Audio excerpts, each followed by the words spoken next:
이 세상 괴롭 걱정 근심 주여 받아주시고 힘든 세상에서 인도하소서.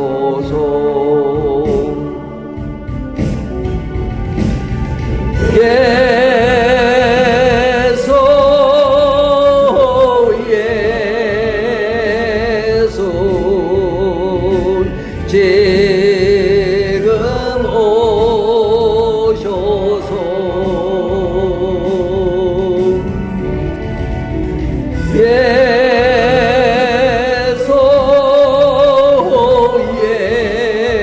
예수 재워주소서.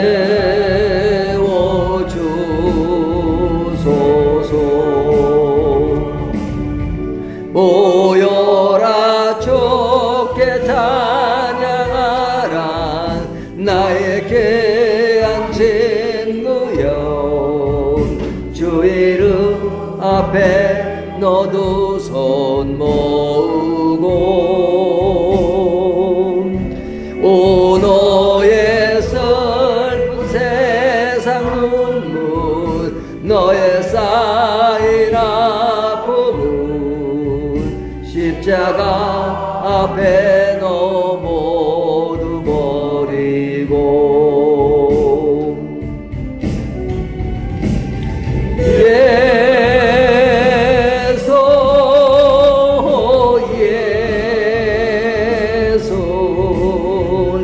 지금 오셔서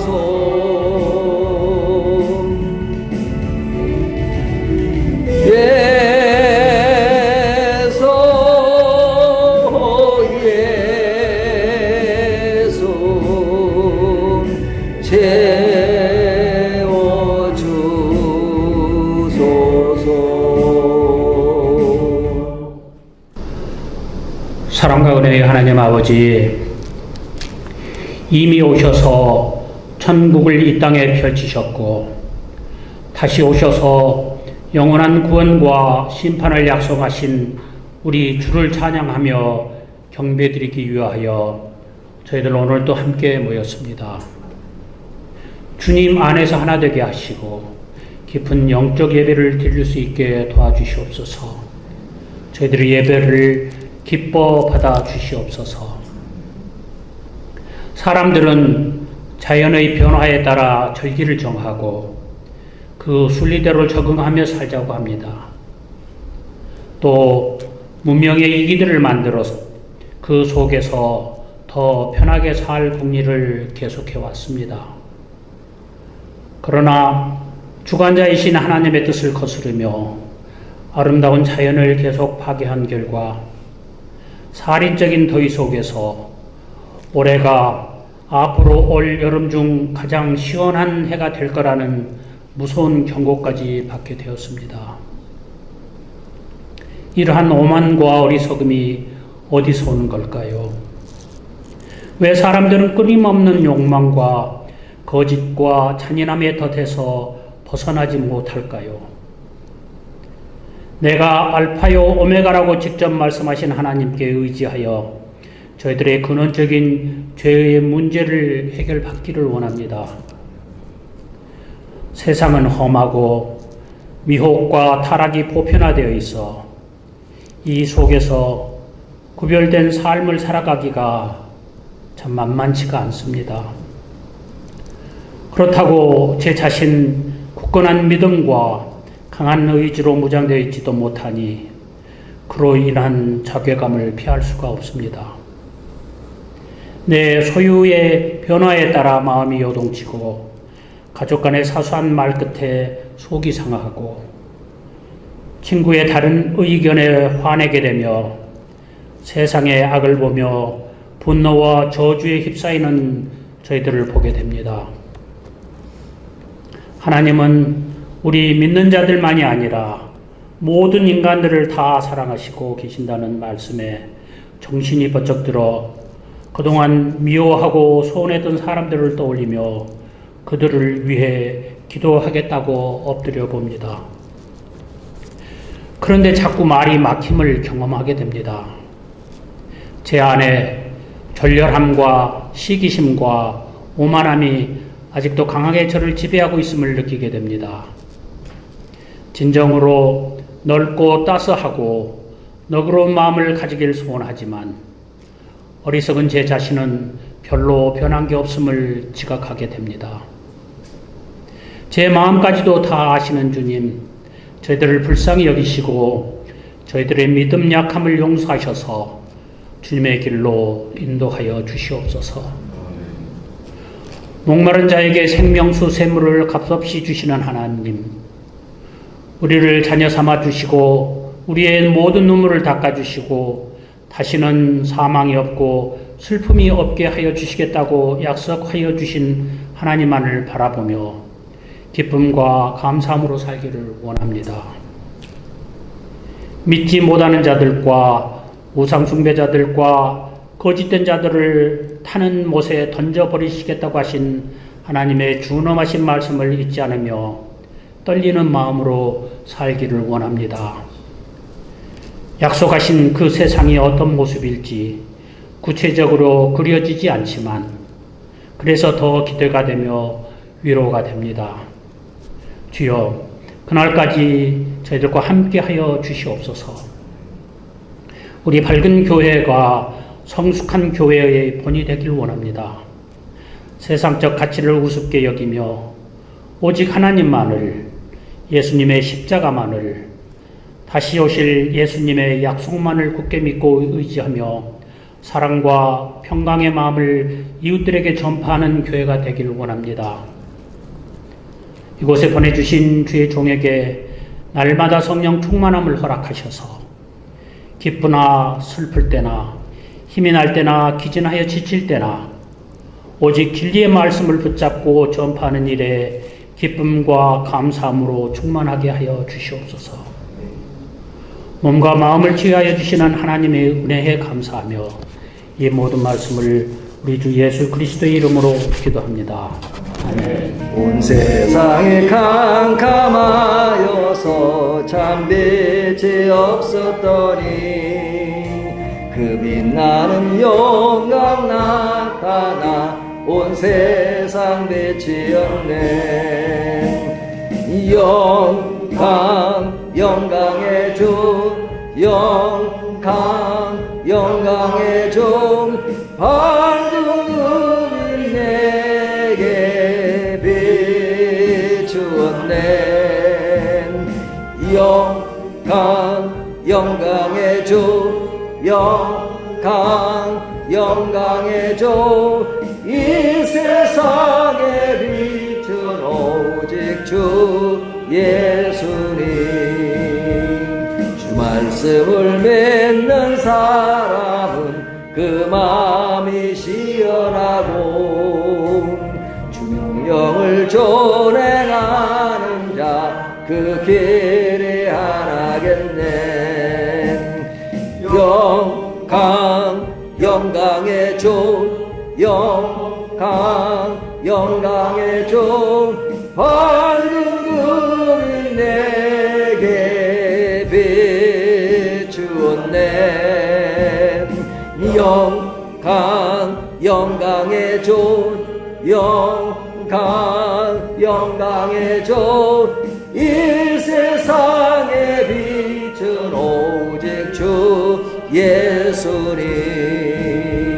제 가운데 사는 사람은 그 눈이 어두워도 그 죄악을 씻는 날에는 그 눈이 밝아지네.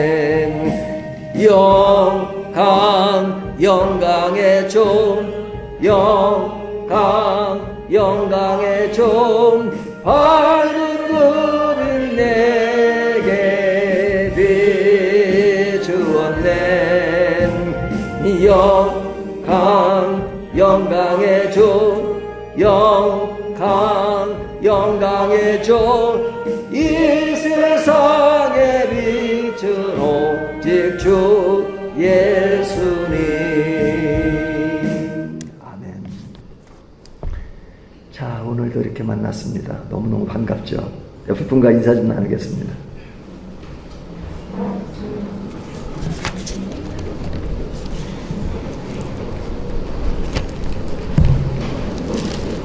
네. 말씀 보겠습니다. 창세기 19장입니다. 창세기 19장, 창세기 강의 57번째 설교입니다. 1절부터 11절까지 교독하도록 하겠습니다. 저녁 때에 그 두 천사가 소돔에 이르니 마침 롯이 소돔 성문에 앉아 있다가 그들을 보고 일어나 영접하고 땅에 엎드려 절하며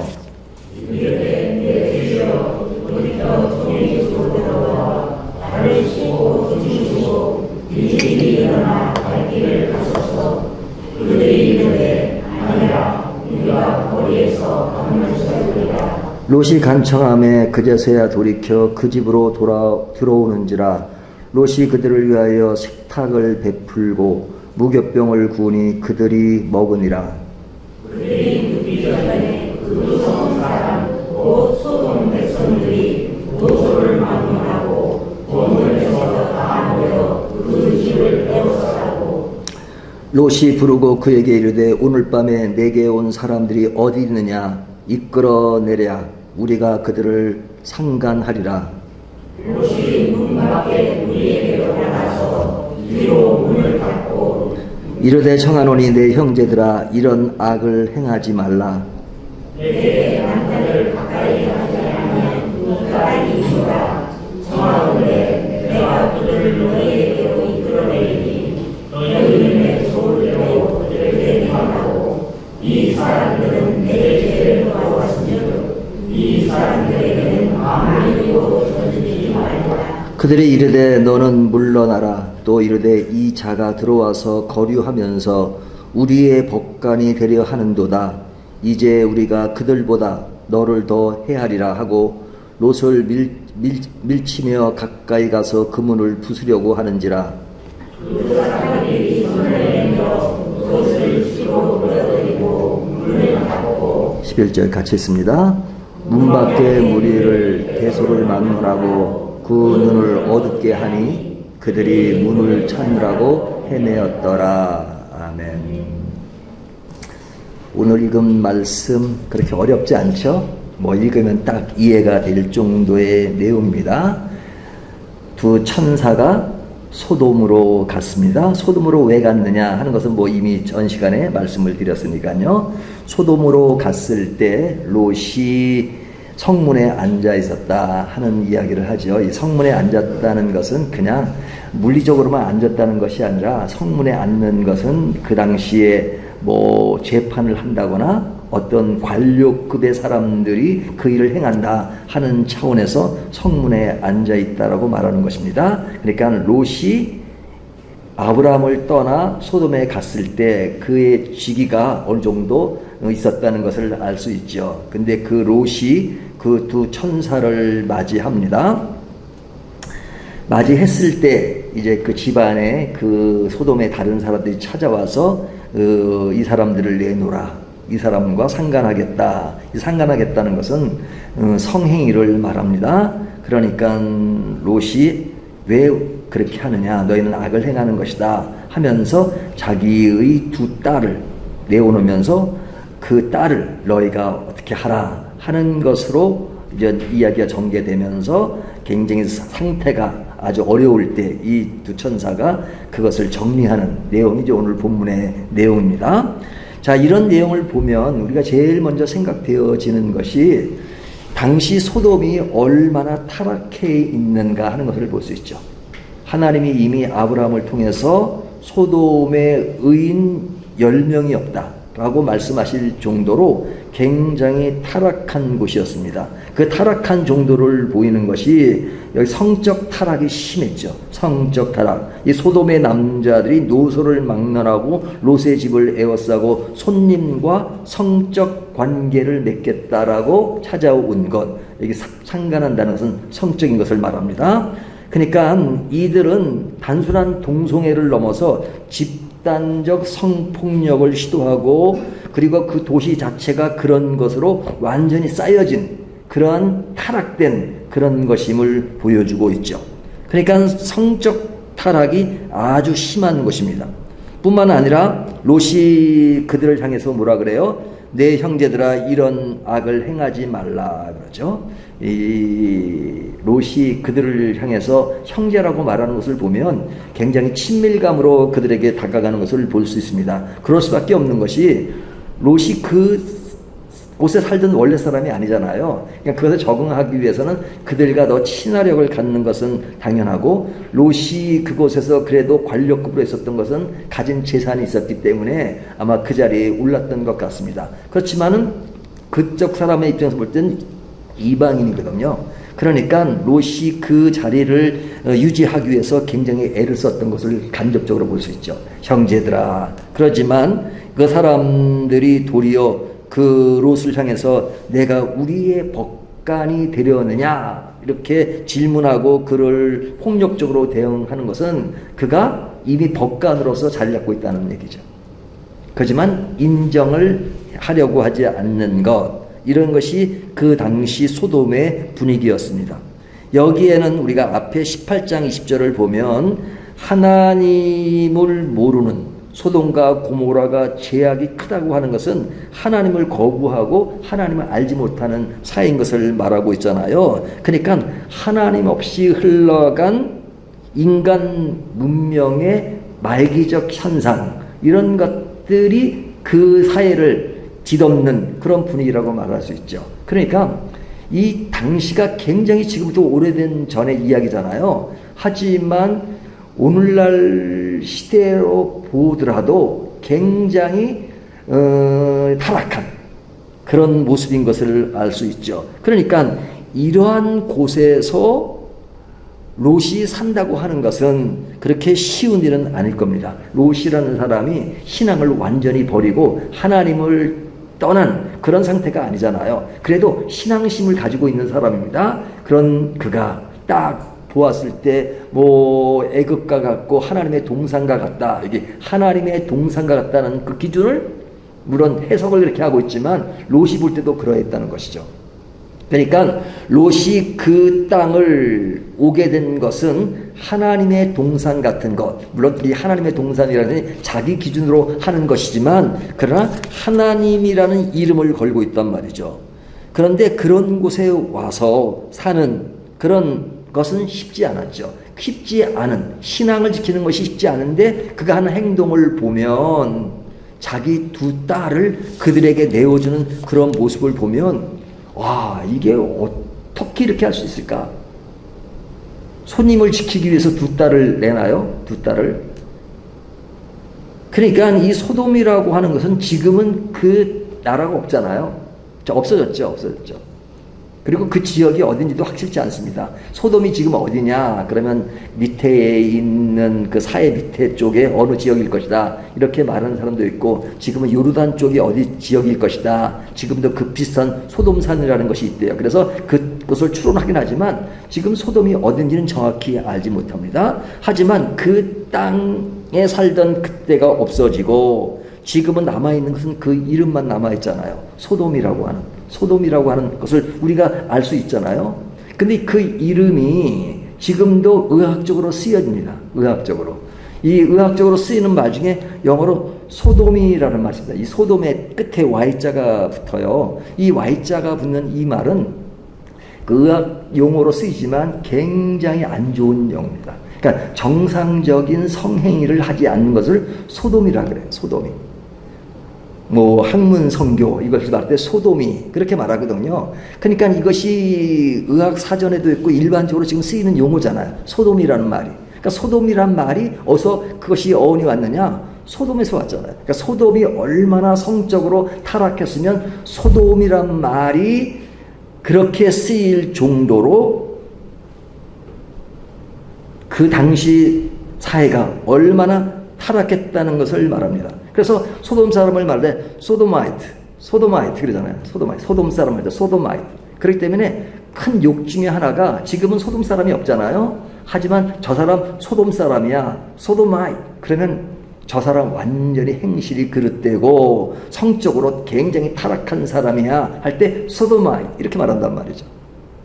그러니까 그 용어들이 남아있으면서 오늘날 사람들에게 그때 사회가 얼마나 타락했는가 하는 것이 지금 몇천 년이 지난 지금에도 소도마이트라는 말이 쓰일 정도의 그런 것을 보면 당시가 굉장히 타락됐다는 것을 보죠. 그 타락됐다는 것을 오늘날 사람들이 혐오적인 용어로서 그들을 쓰고 있다, 그 말을 쓰고 있다는 것은 그 당시가 얼마나 혐오스러운 그런 사회였는가 하는 것을 볼 수 있죠.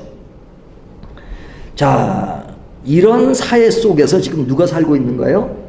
롯이 그것이 좋다고 해서 간 곳인데 굉장히 안 좋은 그곳에서 롯이 그곳에서 살고 있는 겁니다. 근데 그가 살고 있을 때 지금 누가 찾아왔어요? 천사가 찾아왔죠.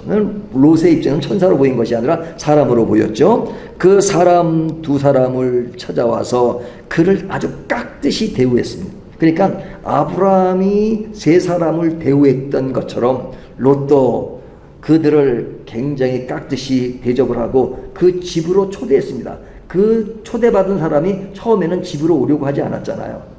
그럼에도 불구하고 집으로 초대해서 많은 먹을 것을 내어놓으면서 그들을 대우했습니다. 근데 그러고 있을 때 그 주변에 있는 사람들, 주변 정도가 원근의 사람들이니까 뭐 가까운데 먼데 사람까지 포함해가지고 그것에 와서 지금 그 사람들을 내어놓으라고 말합니다. 아까도 말씀드렸지만 내 형제들아 이런 악을 행하지 말라. 그렇게 그들에게 온건한 마음으로 다가가지만 그들은 그런 것에 아랑곳하지 않고 그에게 막무가내로 막 그냥 네가 더 나쁘다 뭐 그렇게 말할 정도로 굉장히 힘든 그 분위기를 연출하고 있습니다. 뭐 연출이 아니라 실제 그런 일이 벌어지고 있는 것이죠. 그런 속에서 롯이 살아간다는 것은 결코 쉬운 일이 아니잖아요. 그가 그냥 그 사람들과 똑같이 동화되어서 살아간다면 그것이 더 즐거울 수도 있죠. 더 그것이 매력 있을 수도 있고. 하지만 롯은 기본적으로 신앙을 가지고 있었던 사람이니까 그런 곳에서 그들과 더불어 산다는 것은 굉장히 어려운 일입니다. 제가 참 자꾸만 롯이 신앙적인 사람이다 이렇게 이야기하면 롯을 보면 신앙적인 요소를 전혀 볼 수가 없는데 아브라함을 따라갈 때도 하나님을 따라간 것이 아니라 롯이 아브라함을 따라갔고 그리고 그가 소돔을 택할 때도 신앙적인 선택보다는 아브라함이 신앙적인 선택을 하고 롯이 행했던 것은 그냥 자기가 눈으로 볼 때 보기 좋은 땅이니까 그 땅이 애굽 같고 하나님의 동산 같은 그런 자기 이기적인 그런 모습의 롯이라면 그가 어떻게 신앙인이라고 말할 수 있을까? 그렇게 생각할 수 있잖아요. 그리고 지금 소돔에 와서 두 사람을 아주 따뜻하게 맞은 것은 뭐 신앙인이 아니더라도 그 당시 사회가 특별히 나그네나 이런 사람이 오면 접대하는 것이 그들의 문화였으니까 당연히 받아들이는 것이고 그런데 그가 왔을 때 다른 사람들이 와서 그를 내놓으러 갔을 때 두 딸을 내어놓는 행실을 보면 그건 기본적으로 그럴 수가 있을까라는 생각이 들 정도인데 그가 믿는 사람이라고 말할 수 있을까라는 생각이 들 수 있잖아요. 그냥 감정상 분위기상 그럴 수 있습니다. 하지만 성경은 무엇이라고 이야기하는가? 우리가 신약으로 보면요 베드로후서 2장 6절에서 8절의 말씀은 보면 그곳에서 그 소돔과 고모라에 대한 이야기를 합니다. 어떻게 얘기하냐면 소돔과 고모라 성을 멸명하기로 정하여 죄가 되게 하사 후세에 경건하지 아니할 자들에게 본을 삼으셨으며 무업한 자들의 음란한 행실로 말미암아 고통당하는 의로운 롯을 건지셨으니 이것이 베드로 후서에 나오는 이야기입니다. 자, 굉장히 타락한 소돔과 고모라를 이야기하면서 그 음란한 그 사회 속에서 고통당하는 의로운 롯을 건지셨으니 라고 베드로 후서 2장에 말하고 있단 말이에요. 그를 건지셨다. 그 음란한 곳에서 구했는데 그가 그런 분위기 속에서 고통을 당하고 있었다. 특별히 고통을 당할 수밖에 없는 것은 그가 의로운 롯이었기 때문에, 그가 모든 것을 의로운 것이 전체적인 분위기가 아니라 하나님이 그를 의롭게 보시고 의로운 롯을 건지셨으니 그렇게 말하고 있잖아요. 그러니까 성경이 그렇게 평가하고 있는 겁니다. 그러니까 롯은 의로운 자로 불리고 있는 것입니다. 소돔과 고모라에서 내면의 고통과 갈등을 겪으면서 불법한 행실을 보고 들으면서 마음이 상했던 그런 모습이 있다는 것을 전제로 하는 것이죠. 그러니까 이 말을 보고, 이 말씀을 보고 롯을 다시 한번 조명해 본다면 그가 뭐로 인정된 거예요? 의인으로 인정된 것이죠. 롯은 완벽하지 않은 사람이지만 하나님 앞에서 신앙의 중심을 유지하려고 했던 자로서 평가되고 있는 것입니다.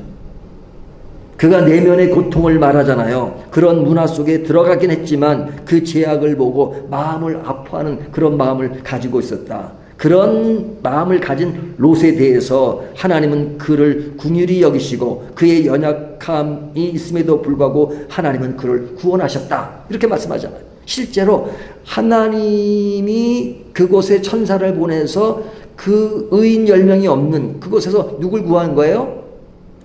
롯의 가족을 구하러 가셨잖아요. 그러니까 이런 것을 보면 롯은 세속적 환경 속에서도 신앙을 잃지 않으려고 했던 자인 것은 분명하죠.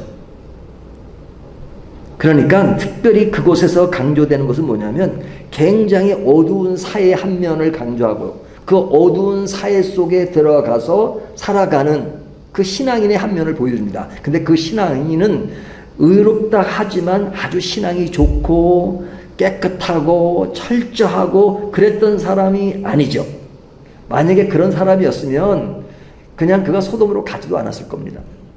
하지만 소돔으로 갔다는 것은 굉장히 인간적인 측면이 있지만 그 인간적인 측면이 있음에도 불구하고 그를 의인으로 여기시고 그리고 그를 구하러 들어가셨고 그리고 그가 그 속에서 살아가려고 할 때 당해야 되는 여러 가지 고통스러움들을 같이 이야기합니다.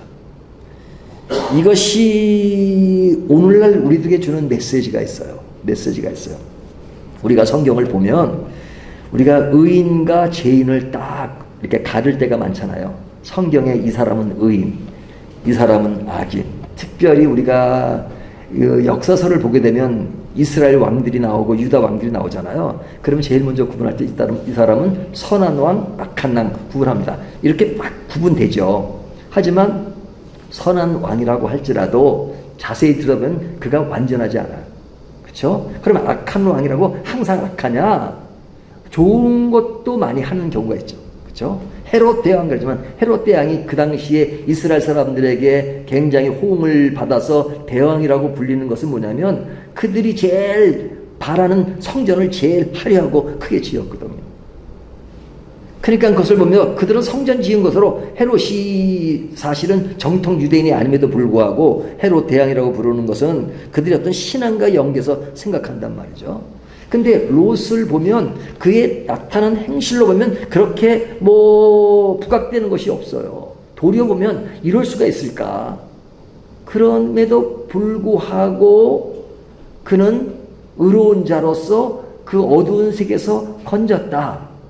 그 이야기를 하나 듣고 또 한편으로 보면 그들에게 딸을 내어주는 그 아버지의 모습을 보면서 저런 나쁜 사람 어찌 그럴 수가 있을까? 이것이 서로 교차되면서 우리를 굉장히 혼란스럽게 하는 측면이 있잖아요.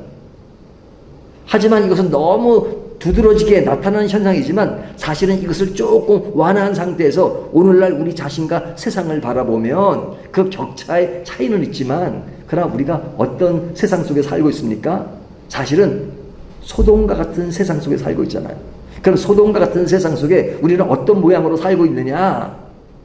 우리의 기분상 우리는 아브라함처럼 산다 그렇게 말하고 싶지만 어떨 땐 저 자신을 보더라도 내가 아브라함처럼 사는 것인가 롯처럼 사는 것인가 사실은 엄밀하게 보면 롯처럼 사는 경우도 많죠. 하지만 롯처럼 산다고 해서 그런 사회 속에서의 어려움들을 보면서 못 느끼고 사회에 대한 어떤 갈등을 못 느끼고 사회를 보면서 이건 악한 사람들을 못 느끼는 게 아니잖아요. 여기 롯을 보면 그들을 해서 너희가 이런 악한 일을 행하느냐, 악한 일을 행하는 것을 이야기를 해요. 그렇게 느끼는 겁니다. 그러니까 롯은 의식이 없는 사람이 아니라 의식이 있는 사람이에요. 의식이 있는 사람으로서 그곳에서 갈등이 없어 보이지만 갈등이 있는 겁니다. 하지만 갈등이 있는 상황 속에서도 지금 살아가고 있는 겁니다. 그 모습은 오늘날 우리들의 모습일지도 모릅니다. 우리들이 완전한가요? 우리들이 얼마만큼 경건한가요? 우리가 사회의 어떤 그릇됨을 비판하고 하지만 우리가 그것을 비판할 만큼 우리들을 내세울 만한 것이 있을 수 있나요? 세상에서 볼 때는 그 기준이 굉장히 차이가 날 수 있지만 그러나 하나님의 눈으로 보면 여전히 낮고 여전히 부족하고 여전히 나약한 측면이 있을 겁니다. 하지만 중요한 것은 그럼에도 불구하고 하나님은 롯을 의로운 자라고 말씀하시는 거예요. 그렇게 말씀하시는 하나님은 오늘날 우리들에게도 우리가 세상에서 뭔가 잘나고 뭔가 나서가 아니라 그릇된 모습, 안전하지 못한 모습, 하지만 그런 모습 속에서도 이 사회가 그리스도의 길로 가지 않고 그릇된 길을 가는 것을 보면서 그것에 대해서 슬퍼하면서 아파하면서 그래도 그 가운데서 주님을 믿으며 살려고 하는 그것에 대해서 하나님은 의로운 자다 이렇게 말씀하시는 겁니다. 이것이 우리에게 위로가 되는 말씀이에요. 위로가 되는 말씀이에요. 그렇지만 그 위로가 되는 말씀이 있지만 그렇다고 해서 그 모든 그 상황 속에서 해나가는 모든 행동이 완전하냐? 아닙니다. 그 사회 속에 완전 녹아 있어서 그 사회의 풍조와 그 사회의 문화와 그것에 빠져서 그것대로 행하는 요소들이 굉장히 많아요. 그렇잖아요? 남자를 알지 못하는 두 딸을 그들에게 내어줬다. 손님을 위하는 마음은 커 보이지만 두 딸을 내어줬다는 것이 그것이 이해가 안 가잖아요. 그래서 내어줬다는 것은 그들의 문화 속에 비판을 하면서도 엄청나게 많이 빠져 있다는 것을 볼 수 있죠. 그가 거기서 무엇을 했어요? 법관을 했기 때문에 내가 우리의 법관이 되려고 하느냐라고 말하고 그의 문을 부수려고 하는 그런 폭력적 행위가 그에게 나타나는 그런 속에서 그들 사회가 완전히 윤리적으로 붕괴된 사회 속에 살아가는 롯은 그런 속에서 신앙을 지키려 했지만 그것에 또 동화된 측면도 굉장히 많은 것이죠. 그러니까 이 말씀 속에 그 두 가지의 아주 교묘한 그런 아주 관계를 보게 됩니다. 신앙을 지키는 면, 여기에 거부감을 갖는 그런 면, 하지만 그러면서도 그 속에 또 많이 동화된 그들 문화 속에 빠져있는 그런 모습, 그 모습이 사실은 오늘날 우리들이 세상을 살아가는 그 모습과 같아요. 우리가 신앙적으로 설교할 때도 보면 우리는 구별된 사람이기 때문에 우리는 그들과는 다른 차원의 삶을 살아가고 그들과는 완전히 분리된 우리만의 세계 그리고 그리스도만을 붙잡고 늘 기도하며 하나님 외에는 다른 것이 없는 그런 삶으로 살아가고 그렇지 못하면 우리는 늘 심판 아래에 있고 범죄 아래에 있고 그래서 우리는 그것 때문에 가슴 아파하고 하는 것으로 이야기할 때가 많고 또 느끼지만 그러나 엄밀하게 우리의 실제 상황을 살펴보면 사실은 롯과 같은 형태가 실제로 우리들이 살아가는 삶의 현장과 우리들의 모습일 수 있습니다.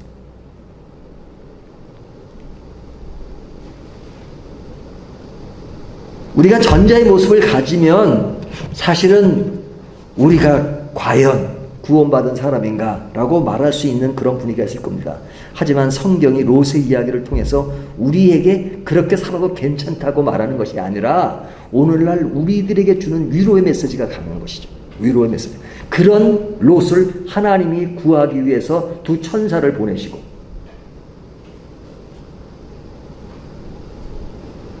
그를 살리는 그런 모습들 이야기하고 있잖아요. 그 죄악의 깊이가 있는 그곳을 다시 한번 정리하면 진짜 그 사회라고 하는 집단적 범죄가 있잖아요. 성읍 백성 노소를 막론하고 모두가 참여해서 지금 그 온 사람과 상관하겠다고 하는 그런 집단적인 범죄 현상, 성적 타락. 이 타락은 엄청난 거죠. 그래서 로마서에 보면 그런 이방인에 대한 얘기를 할 때 무슨 얘기예요? 순리대로 쓸 것을 순리대로 쓰지 않고 영리로 쓰며 그러잖아요. 그때 성적 타락은 그 당시 상황을 얘기하는 사람들의 얘기를 들어보면 그 당시에 결혼을 얼마나 많이 했느냐. 결혼은 나이 숫자에 비례한다고 했어요. 나이 숫자. 30살이면 결혼 30번, 70살이면 70번. 물론 결혼식을 그렇게 했다는 얘기는 아니겠죠. 그러니까 얼마나 타락됐는데 그 타락된 그 원조 같은 것이 어디냐? 소돔이라 이거죠. 소돔. 그런 사회 속에서 도덕적 붕괴가 일어났습니다. 손님이 오면 한 집안의 손님일 뿐 아니라 그 나라에 온 손님이기도 할 텐데 그들은 그것을 보고 그들을 해치려고 하는 그런 모습들, 그런 것들을 종합적으로 보면 영적 무감각한 상태에서 롯의 경고에도 그들은 듣지 않고 오히려 그를 해치려고 하는 그런 사회의 구조, 사회의 흐름, 이런 것들이 오늘날 우리 세대, 사실은 그와 같이 똑같은 외형적인 현상은 아닐지라도 그 내면을 바라보면 완전히 타락한, 그래서 하나님의 심판을 받아야 될 수밖에 없는 그런 사회적인 현상을 생각하게 하잖아요. 그런 속에서 지금 문제를 해결하기 위해서 롯이 그 두 딸을 내어놓는 것, 오늘 8절에 보면 내게 남자를 가까이 하자는 두 딸이 있노라. 너희 눈에 좋은 대로 그들에게 행하라. 와, 네? 저는 딸이 없어가지고 좀 모르겠는데 딸 가진 부모들은 아들 가진 부모보다 더 이런 면에서는 더 걱정을 한다는 얘기를 들었습니다. 근데 지금 보이지 않는 곳에서 딸들이 행하는 것을 염려하는 부모들이 많은데 여기는 부모가 아주 노골적으로 너희가 마음대로 행하라 이렇게 행하는 그 아버지라면 아버지라고 말할 수도 없죠. 이것은 당시 손님 문화를 지키려는 의도라고 말하는 사람도 있지만 이것은 하나님의 기준으로 완전히 벗어난 그 당시 문화의 타협적이고 비윤리적인 선택이라고 말할 수 없죠. 이런 문제에 대해서 우리는 어떤 시각으로 이것을 봐야 되느냐. 뭐 조금 전에 어떤 사람은 긍정적으로 그 당시 문화로 보면 손님을 접대하는 문화가 최우선적인 것이 손님이었기 때문에 그를 딸을 내놓는 것은 그 당시 상황으로는 뭐 그럴 수밖에 없는 것이다 이렇게 또 긍정하는 사람도 있습니다. 하지만 그 당시가 됐든 오늘날 되든 그 당시나 지금이나 그런 자녀와의 관계, 부모와의 관계, 그것은 그 사랑의 관계는 변함이 없는 거죠. 인식의 차이는 있을 수 있죠. 예? 옛날에 여자를 대하는 태도와 오늘날 여자를 대하는 태도, 이것은 오늘날 평등에 대한 개념이 강하지만 뭐 우리나라와도 몇백 년 전만 하더라도 여자에 대한 그런 그 위치가 굉장히 업신여겼던 그런 시대가 있었잖아요. 그렇다 하더라도 그 시대가 잘 못 보고 있는 것이지 그것을 정당화할 수 없는 것은 없습니다. 그러니까 이것이 현재의 모습으로 보더라도 전혀 이해할 수 없는 그런 것이죠. 그리고 이것을 정당화시킬 수 있는 것도 없습니다. 하지만 실제 롯이 그렇게 행했다는 것이에요. 행했다는 것은 그 당시 문화 속에 굉장히 젖어 있었다는 거죠. 젖어 있었다는 거예요. 근데 이런 문제가 결국 어떻게 나중에 가느냐. 결국은 그들 가족이 소돔으로부터 나오게 되잖아요. 나오게 돼서 결국은 그 딸들과 그 아버지가 숨어 있는 그곳에서 어떤 일이 벌어졌어요? 딸들이 이제 아버지에게 술을 먹이고 그리고 두 딸이 동침해서 낳은 아들이 누구예요? 모압과 암몬이잖아요. 모압과 암몬이 그렇게 나라가 시작되잖아요. 그러니까 그러한 것들이 어떤 후계를 잇기 위한 것이라고 말하지만 그 당시에 소돔이 가졌던 그런 아주 나쁜 성적인 타락의 모습이 은연중에 배어있다는 것을 알 수 있죠. 그러니까 이 사건에 대한 평가는 오늘날 성경이 이 사건은 완전히 롯이 잘못한 거야 이렇게 말하진 않습니다. 하지만 롯의 이야기가 사실은 그 이후로는 주도적으로 나온 적이 한 번도 없어요. 롯은 무대에서 서서히 사라지고 그리고 그가 주도적인 인물로 등장하지 않습니다.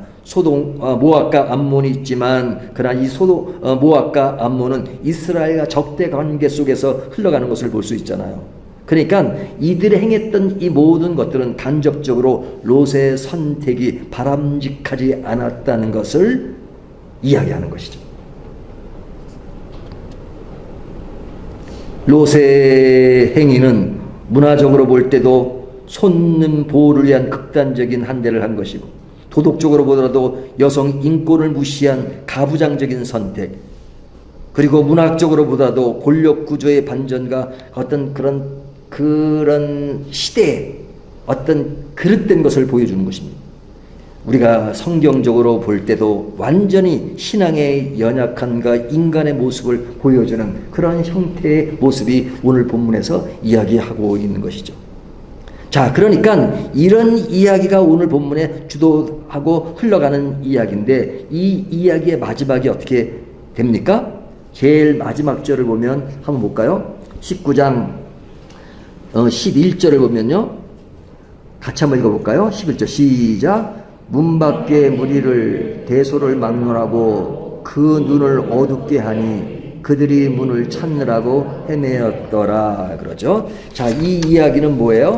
지금 그들이 소란을 피우고 그들이 주도적인 역할로서 그 일을 이렇게 만들어가는 그런 상황 속에 여기에 두 천사가 그들의 눈을 어둡게 해서 더 이상 문을 부수고 문을 찾을 수 없도록 만들었다는 거니까 그 문제를 해결하는 것으로 이야기를 하고 있죠. 그러니까 이것은 하나님의 초자연적인 개입으로 의인을 보호하는 장면을 이야기해 준 거예요. 의인을 보호했다. 의인은 누구예요? 롯이요. 롯. 베드로후서의 예언자는 롯을 의인으로서 그를 보호해 주신 것입니다. 그러니까 아브라함과 대화 속에서 의인 10명이 없어 소돔과 고모라를 심판하겠다라고 말씀하신 그곳에 롯이라는 인물은 그 의인의 대열 속에 들어가서 실제로 그런 삶의 현장에서 겪어야 되는 그런 의와 악에 대한 그런 부분이 있는데, 그런 속에서 물리적으로도 그것을 개선해주고 그것을 보호해주는 그런 이야기가 제일 마지막으로 나오잖아요. 그러니까 하나님의 보호 아래서 이 문제가 해결되는 것을 볼 수 있습니다. 하나님의 보호 아래서. 하지만 하나님의 보호 속에서 이렇게 보호를 받고 이 문제가 해결되지만 다시 초점을 롯에게 간다면 롯이 의인이라고 말하기에 그렇게 충분한가? 그러진 않잖아요. 그러지 않지만 의롭다고 이야기하고 보호해 주시고 살려주시고 구원해 주시고, 그런 가운데서의 그 사회가 얼마나 타락했느냐, 타락한 속에서의 그래도 그 약한 믿음이지만 그 약한 믿음으로 그곳에서 헤쳐나가려고 하는 그 모든 것들이 종합적으로 이야기되면서 마지막 결론에 가서 그러한 상태에서 최종적으로 그 어려움을 겪고 있는 롯을 구해 주셨다, 이렇게 마무리를 하고 있잖아요. 그렇다면 이 본문이 오늘날 우리들에게 주는 교훈은 무엇일까요? 우리가 몇 가지로 생각해 보면, 첫째, 세상은 여전히 그때와 같이 흘러가는 것은 변함이 없습니다. 어떤 문화적인 정도의 차이고 문화적 형태의 외적인 차이가 있을 뿐이지 내면 속에 흐르는 인간의 악한 모습은 여전히 가고 있습니다. 그런 속에서 우리는 살아가야 합니다. 살고 있습니다. 그렇다면 우리는 그런 것과 타협할 수 있습니까? 없습니까? 타협하지 말아야 된다는 것이죠. 그런 속에서 하나님의 기준을 가지고 살아가야 한다는 것을 전제한 것입니다. 그런 전제를 가졌음에도 불구하고 롯이 그러지 못했다. 그러지만 하나님이 보호하셨다는 그런 메시지가 강하게 있으면서도 오늘날 우리들에게 주어지는 그러니까 그냥 대충 어울려 살아도 결국은 하나님이 우리를 구원한다라고 생각한다면 성경을 완전히 잘못 해석하고 있는 것이죠. 우리가 인간의 나약함은 여전히 가지고 있다는 것을 인정해야 돼요. 그리고 그런 가운데서 하나님이 우리를 도와야 된다는 것을 또 항상 감사하고 기뻐해야 합니다. 그러니까 대충 살고 대충 타입해서 괜찮다라고 결론을 내린다면 그것은 완전히 성경을 잘못 해석한 것이죠. 하나님의 은혜 속에 살아간다는 것에 강조점을 두는 것은 당연하지만, 그렇지만, 나약하지만 그럼에도 불구하고 우리는 하나님을 기준으로 살며 세상과 타협해서는 안 된다라고 확고하게 신앙의 선을 긋고 살아가는 것은 매우 매우 중요합니다. 그렇게 선을 걷어 못해요. 하지만 마음을 분명히 얻고 그런 자세는 분명히 해야 된다. 그러지 못한 상황 속에 하나님이 우리를 구원하셨고 우리를 보호한다는 그런 것들을 뒤로 이해하고 감사하는 것은 있지만, 처음부터 나는 그래도 괜찮으니까 그래도 기기를 가도 괜찮아 라고 우리의 논리의 시초로서 그런 생각을 가지고 있다면 성경을 완전히 잘못 보는 것입니다. 그러니까 그런 것만을 좋아하는 사람들이 또 가끔 있어요. 성경 얘기는 꼭 그런 것도 어떻게 또 그런 구절들을 어떻게 잘 찾는지. 저는요 예수님 옆에 강도처럼 살고 싶어요. 그냥 세상 마음대로 살고 마지막 날 천국 딱 가는 거. 그럴 때는, 어떨 때는 그런 말 들으면 좀 저도 별볼이 없으면서도 얄미울 때가 있어요.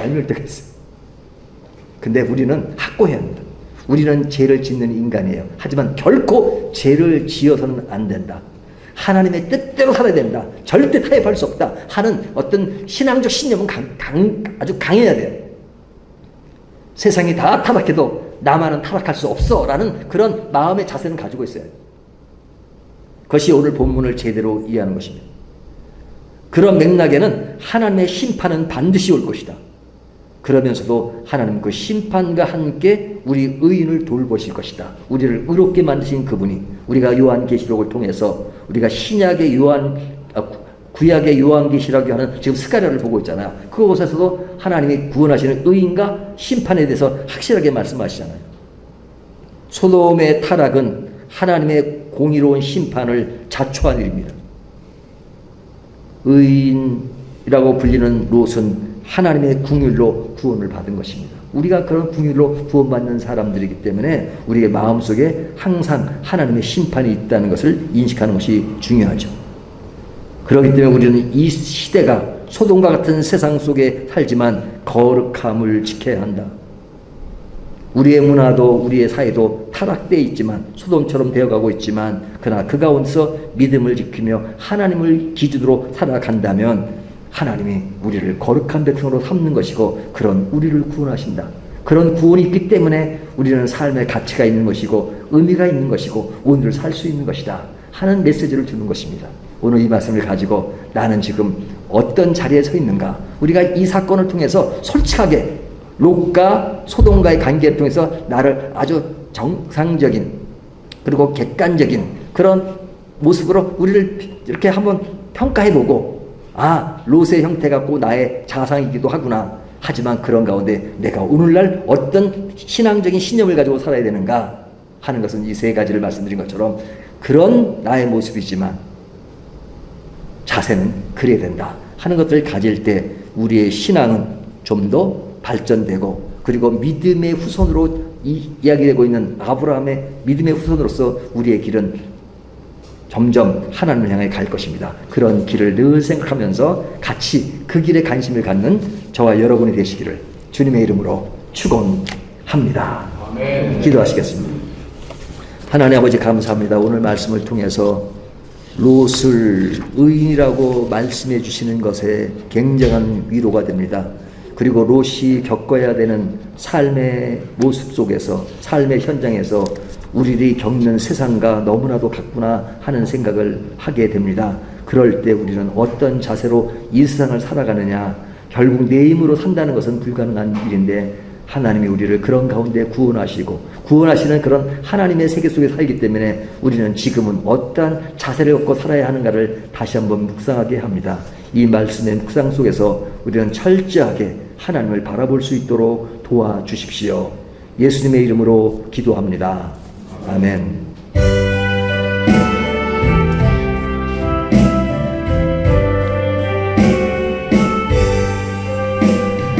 내 주를 가까이 가게 하문 낮은 가는 고생이나 내 일생 소원은 늘 찬송하면서 주께 더 나가길 원합니다. 내 고생하는 건 옛 야곱이 돌베개 베고 잠 갔습니다. 꿈에도 소원이 늘 찬송하면서 좋게 더 나가기 원합니다. 전성에 가는 길 험하여도 생명길 대라니 은혜로다. 천사 날 부르리 늘 찬송하면서 좋게 더 나가길 원합니다. 능히 우리를 보아사 거침이 없게 하시고 우리로 그 영광 앞에 흠이 없이 기쁨으로 서게 하실 자 곧 우리 구주 홀로 하나이신 하나님께 우리 주 예수 그리스도로 말미암아 영광과 위엄과 굴력과 권세가 영원전부터 이제와 영원토록 있을지어다. 이제는 우리 주 예수 그리스도의 은혜와 하나님의 사랑과 성령님의 교통하심이 지금부터 영원토록 함께 하시기를 축원하옵나이다. 아멘.